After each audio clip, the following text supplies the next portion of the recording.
মন খারাপ হলে আমার মতো কে এরকম বাড়ি থেকে বেরিয়ে যায়।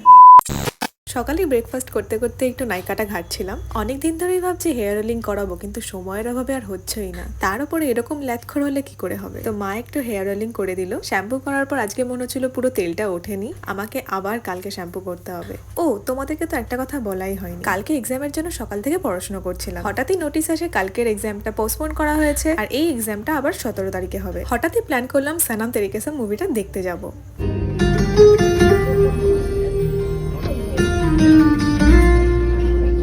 ফ্রেন্ডসদেরকে অনেকদিন ধরেই বলছিলাম, কিন্তু কোনো রেসপন্স আমি পাইনি। আর কটা দিন ধরে মনটাও খুব একটা ভালো ছিল না। এই মন খারাপ নিয়ে এই মুভিটা দেখতে গেছি, আরো ডিপ্রেশনে চলে গেলাম। হলের প্রত্যেকটা মানুষ কাঁদছিল, আর আমি তো শুরু থেকে স্টার্ট করেছি, শেষ অব্দি পুরো কেঁদেই গেছি। আমি বরাবরই বন্ধুদের সাথেই হ্যাং আউট করেছি, একা একা আমি কাজ ছাড়া কোথাও বেরোই না। আজকে ফার্স্ট টাইম নিজের কমফর্ট জোন থেকে বেরিয়ে ভীষণ ভালো লাগছে। ফার্স্ট টাইম বুঝলাম নিজের সাথে সময় কাটাতেও কিন্তু ভালোই লাগে।